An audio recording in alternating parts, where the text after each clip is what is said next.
learning process. You know what? This is not about technology, although technology is an important part of it. It's about a change in the relationship between the student and the teacher in the learning process. And it's about a change in the way that knowledge is acquired. So I'm going to end with a story that may not make you feel that great. It's a disturbing story, but it will cause you to think, which is my big goal.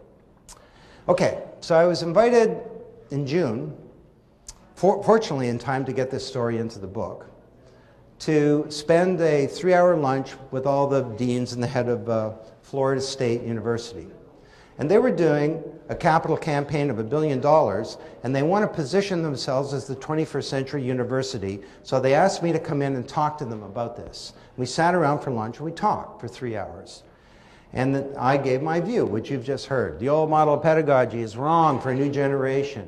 We need to change the nature of learning and the role of the institution and its relationship to other institutions in society, because kids learn differently.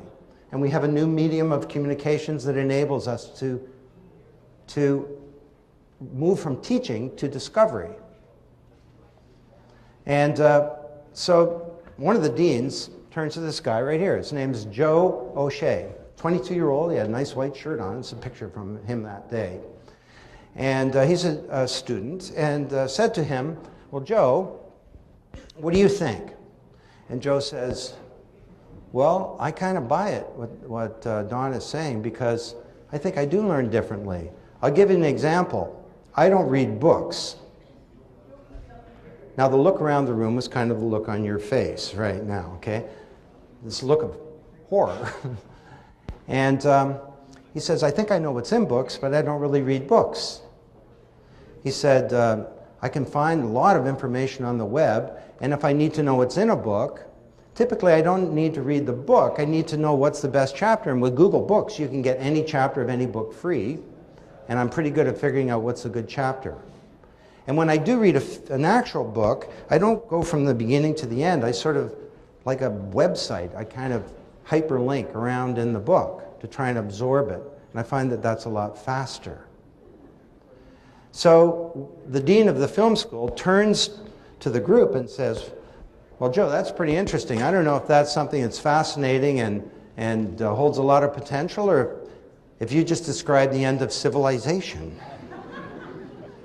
So we have this amazing conversation. It goes on for 3 hours. I had a chartered plane for the day, and Joe was going back to the same city I was going to. So I said, come on, hitch a ride with me. I want to get to know you. So I sat down with him. I interviewed him on the plane. And I said, tell me about yourself. I said, what kind of student are you? He says, well, I'm a good student.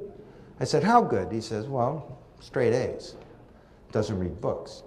I said, tell me about, well, do you do other stuff? And he says, yeah, well, I'm the president of the Students' Council, and I had a $10.2 million budget, and I was on 18 university committees, and I chaired a lot of them, so that took a lot of time too. And my girlfriend's from New Orleans, and when Katrina came, we went down there to see if we could help. And in the 9th Ward, the big devastated area, there was no healthcare clinic, so I set one up. I said, what do you mean you set one up? He said, well, you can do anything you want. You have the internet, you need an air conditioner, you can get an air conditioner. I said, wow, that was great. He says, yeah, it's still functioning. It sees 9,000 people a year. It's called the 9th Ward Healthcare Clinic. He set it up. He says, no, I'm also, me and a couple of buddies, we founded the Global Peace Exchange. That has 65 countries involved now. We're hoping to have a big global summit of heads of state. I said, oh, that's it. Tell me about your family. He says, he sighs, he says, well, both my parents actually passed away last year. One got sick and the other was an accident. And I'm the eldest sibling, so I keep my family together, my younger sibs, and they live in a different city, so I take them on World of Warcraft missions, and it's a way of kind of keeping the family going together because we lost our parents. And I said, wow, what are you doing next year? He says, well, I'm going to school in London. I'm really excited because I'm going to have health care. And you know, our family was poor. We just never went to a doctor. But now I'm going to have the UK healthcare system. He knows all about the UK healthcare system. And we're talking about education. He knows about Maslow's hierarchy of needs, and he's quoting Plato, and he knows about fiction, and he doesn't read books.